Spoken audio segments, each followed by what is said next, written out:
Hello there, and welcome back to Overpass 2. This is the second and final video that I'll be making on the game that's been sponsored by the development team, so I just want to say thanks again to them for that. Now, you actually joined me at a very interesting moment here. This race is crucial in our career mode, as a win here would actually get us promoted up to Division 1, so we definitely need to be taking this one seriously, and let's just say it was a pretty entertaining race in the end, so yeah, let's see what happened.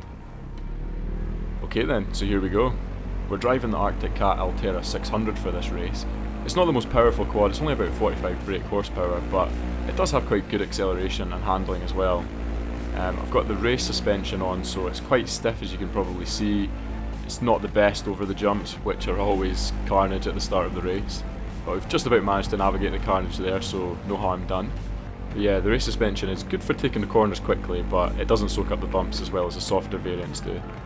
We're almost tipping over at that corner there, but we've just about hung on.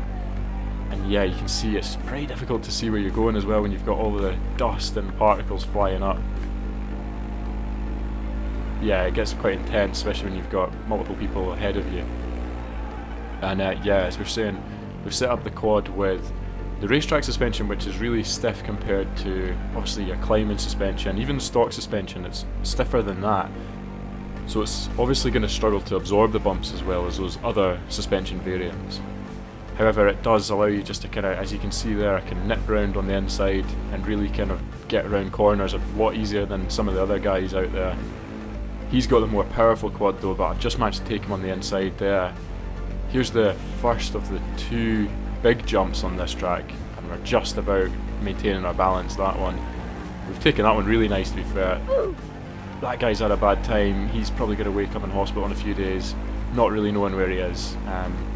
He isn't going to be competing for this race, I don't think. We almost tip over on that jump there. It looked a bit weird, but we've styled it out. We're absolutely fine. Okay then, so that's us completed our first lap of the race. We're doing pretty well so far. We're up into P3, which is a decent effort for one lap of the race anyway. Had a few casualties, it seems. A few people falling off their quads. Looks like Olivia Suarez there has just done the exact same thing. She then absolutely plows through the tyre, so I think her race might be coming to a close. But we don't have time to worry about that. We've got to keep pushing. That's us up into P2 now, so we're doing well here. This is exactly what we needed for early-ish on in the race. We're now chasing down first place, which is Bethany Moore, so the girls are firmly represented in this race, it seems. We're going to have to be on it, and we're going to have to make sure we're not making any stupid mistakes around any of these sections of the track. At any point when you fall off, it can really mess up your whole race, because every time you fall off you actually get I think it's a 2-second penalty.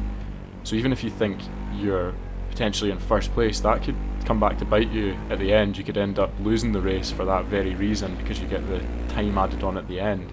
So you do have to watch that. Sometimes you have to then think, is it worth pushing too hard at times? You don't know how many times other people have fallen off as well. That was a sketchy jump for me there, but a lot smoother on the second one. I can see a dust trail ahead, which can only mean one thing. It means that P1's in sight now. Hopefully we can take this jump well. We do. Yeah, absolutely nailed that one, to be fair. So moving on to the final lap here, and things are looking okay, but we're going to have to push really hard.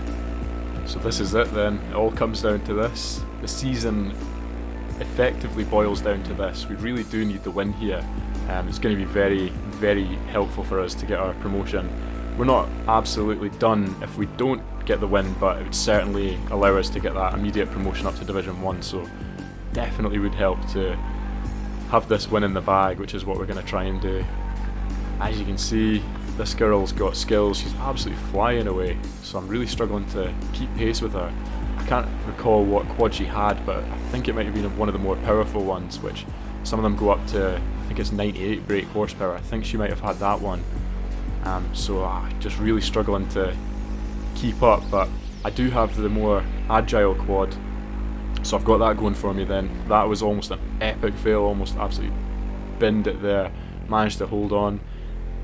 Coming up to the very last sections here, just have to keep it steady, keep it going, make sure no calamities happen around these last couple jumps. This is it. takes the first one clean.